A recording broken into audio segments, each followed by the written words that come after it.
میاں جاوید لطیف اس وقت قومی اسمبلی میں اپنا اظہار خیال کر رہے ہیں۔ آئیے آپ کو براہ راست لے چلتے ہیں۔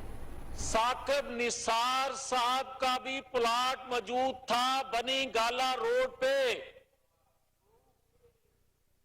اور اس کو ریگولائز کرنا صرف اس کی ضرورت نہیں تھی، اس کے لیے نہیں کیا جا رہا تھا، بلکہ موجودہ لوگوں میں سے بھی 10 کنال کا پلاٹ وہاں موجود ہے۔ میں تو نور عالم صاحب کو ریکویسٹ کروں گا کہ موجودہ اور سابق جو ہیں ان کے پلاٹوں کی تفصیل منگوائیں، آپ کو پتا چلے کہ اس پاکستان میں ہو کیا رہا ہے۔ یہ پارلیمنٹ جو ہے یہ سپریم تو ہم کہتے ہیں، مگر آپ کی سربراہی میں پہلی دفعہ یہ ہو رہا ہے جناب اسپیکر کہ آج تک یہ پارلیمان جو ہے آئین قانون کے تحفظ کے لیے کھڑی ہے، ورنہ یہ اس سے پہلے کبھی نہیں ہوا۔ پارلیمان جو ہے وہ گرتی ہے، پارلیمان کو ہمیشہ بندوق سے، ہمیشہ ہتھوڑے سے ڈرا کے دھمکا کے کمپرومائز کرنے پر مجبور کیا جاتا ہے۔ یہ سردار صاحب ٹھیک کہہ رہے ہیں آپ، لیکن ساڑھے بھائی بھی دو ہی چیزیں استعمال ہوتی ہیں۔ Please no class talk. مگر میں یہ گزارش کرنا چاہتا ہوں جناب اسپیکر، آج الیکشن کمیشن نے جو اپنی آزادی کے لیے آواز اٹھائی، اگر پارلیمان اس کے پیچھے نہیں کھڑی ہوگی اس کا بھی حال جسٹس شوکت صدیقی والا ہوگا، اس کا بھی حال جسٹس سیٹھ وقار والا ہوگا۔ آپ یہ بتائیں کہ آئین قانون کے مطابق ہم توقع رکھتے ہیں اگر اداروں میں بیٹھے لوگوں سے کہ وہ سر اٹھا کے سینہ تان کے آئین کے مطابق فیصلے کرتے کیوں نہیں ہیں؟ اس لیے بھی نہیں کرتے کہ ان کے پیچھے پارلیمنٹ کھڑی نہیں ہوتی، ہم خاموش ہو جاتے ہیں۔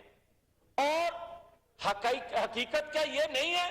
ہم بات کرتے ہیں آڈیو ویڈیو کی، جناب اسپیکر آڈیو کو بھی چھوڑ دیں، ویڈیو کو بھی چھوڑ دیں، مجھے یہ بتائیں یہ جو آپ نے اسپیشل کمیٹی بنائی ہے اس میں بلائیں نا جنرل فیاض کو، اس میں بلائیں نا جنرل باجوہ کو، اس میں بلائیں نا پیرنی صاحبہ کو، اس میں بلائیں نا گوگی پیرنی کو بھی، اس میں بلائیں نا آپ عمران خان کو بھی جس کی آڈیو ویڈیو آ رہی ہیں، اس میں بلائیں جسٹس شوکت صدیقی کو۔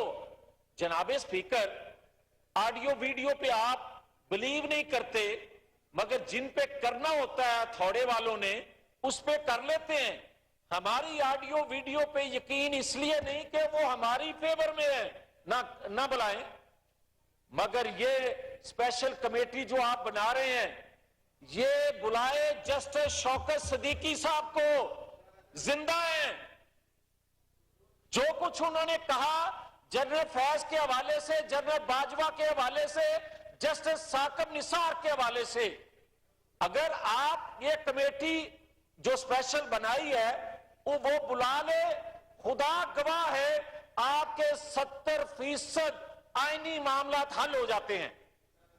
مگر بات یہ ہے کہ آج آپ شروع کر رہے ہیں، تو اگر میں اپنی طرف آتا ہوں، میں یہ کہتا ہوں کہ جب 2015 میں سازش شروع ہوئی تھی، 450 لوگوں کا نام تھا پاناما میں، مگر جس کا پورے افسانے میں ذکر نہیں تھا نواز شریف کا، اس کو ٹارگٹ کرنا مقصود تھا، اس کو تو سزا دے دی۔ 450 لوگوں کو ہتھوڑے والوں نے کیوں نہیں بلایا؟ کسی ایک کو بلایا، مقصد نہیں تھا، ختم۔ مگر اس وقت اگر مسلم لیگ کھڑی ہوتی، اس وقت اگر پارلیمان کھڑی ہوتی، تو 2017 میں جو کچھ ہوا تھا وہ کبھی نہ ہو سکتا۔ اور اگر 2017 میں جو 1 سال کی ہماری حکومت رہتی تھی، وہ 7 والی بلڈنگ سے جو کچھ ہو رہا تھا، جو آج سامنے آ رہا ہے،